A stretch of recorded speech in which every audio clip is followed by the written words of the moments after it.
Hi, I'm Sheila Bristow, the organist and choir master at Episcopal Church of the Redeemer here in Kenmore, Washington.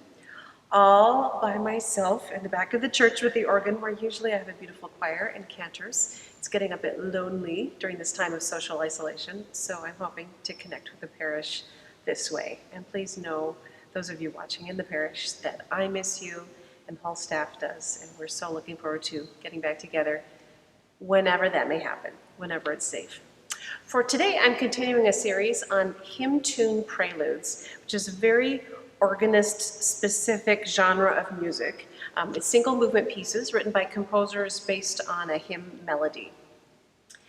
You acquire this type of music, usually you buy a collection, and those comes in two kinds. You can get a book of music by the same composer on a lot of different hymns, and that's kind of the equivalent of buying a book of short stories by the same author. You know, if you like the author, you'll probably like most of the stories in the book. There's a second type, which is a collection by an editor based on a theme. It could be a season of the church year or all communion hymns or something. And they're different composers, different periods, and it's sort of like buying a cookbook, which has a wide range of recipes, from something very fancy for your Christmas party and something really fast for Wednesday night with a can of tuna. Just a whole variety. And so what I do, first of all, when I get something like that, is go through and mark which hymns actually match the hymnal we use at Redeemer, most of the time, the hymnal 1982. The reason I need to do that is the collection might be from a different denomination's publishing house or just non-denominational, and so you have to kind of sort out what music is specific to your parish. That is aided by the fact that hymn tunes have their own names. So the hymn I'm about to play for you today, we know by the first few words of the lyrics, which are "Come down, O love divine," beautiful poem, but the melody actually has its own specific name. In older hymns, those would have been the first few words, like Gregorian chant or the old Lutheran chorales. They're still known by the original first phrase of the text in Latin or German. Later on, editors started naming pieces, and as you get to the 19th century and beyond, composers attached their own names to the melodies of the hymns that they'd written. In this case, it's a beautiful hymn by British composer Vaughan Williams, and he named it after the village he grew up in, down Ampney, where his father was vicar at All Saints Church. So I'm going to play that for you. This is the hymn text, "Come down, O love divine," and the melody's name is "Down Ampney" by Vaughan Williams. Feel free to sing along if you're home with the hymnal. It's number 516.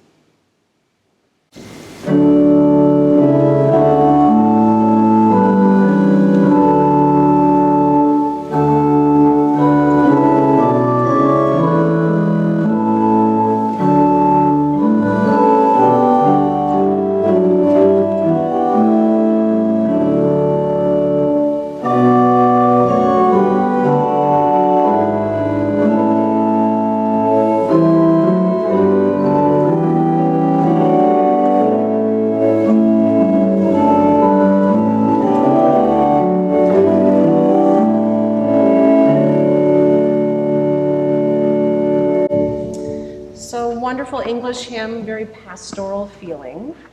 And I went through this collection, saw the name, said, "Oh great, I love this hymn." And then I saw that the hymn arrangement looks pretty jazzy. And I thought, I don't know about that. Is that appropriate? I read through it and said, no, maybe. Read through it again, thought, I still don't know. Started writing in some counting. Read through it a third time and realized, you know, I'm actually practicing this piece. I probably do like it. So I'm going to play it for you, but first I just want to tell you what makes it jazzy. A couple different things. One is the rhythm, the underlying rhythm of the hymn. We're used to hymns being very square metered, very march-like almost. There's a really good reason for that, which is you have a whole lot of people in a large building without rehearsal singing together. Super easy if you keep a really steady beat. Some of those people also might be processing, holding hymnals, or burning coals, or large crosses. So also good to have a super regular rhythm. But when you're just an organist playing, you can do other things. So there's kind of a begin the begin feeling underneath this. So it's syncopated rhythm underneath. that, there's the melody of the hymn that Vaughan Williams wrote with some sort of elaboration, sort of improvisation feeling. That is not only the province of jazz. There's a lot of styles of music where you do that. In particular, right now in performance practice for Baroque music, you do something called ornamentation, where you take the structure of the melody and then fill in some extra notes for flourishes. So I'll give you an example with a different hymn. First phrase of the regular hymn is,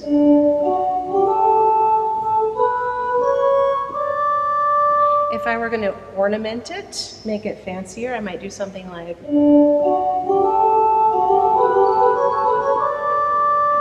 so it's keeping all the same pitches of the melody on the beats they occur, but filling in the middle.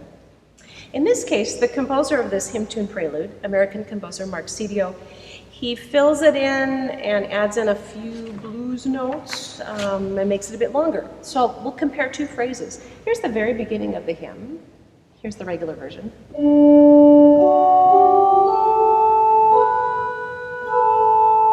Here's Mr. Cedio's version.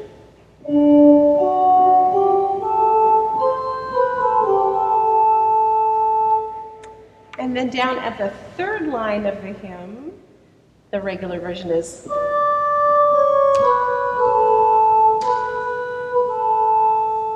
And here's the jazzed up version.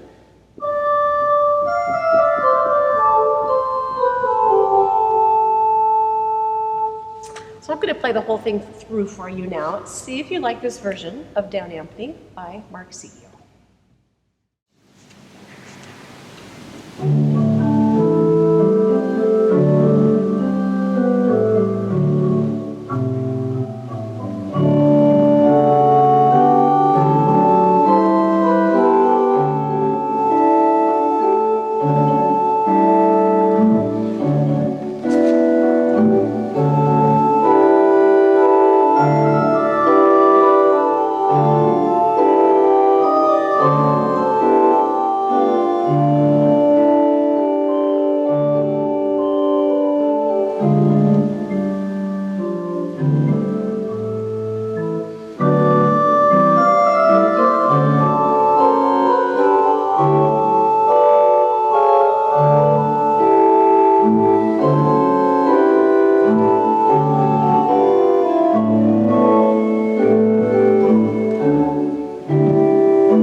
Thanks for listening.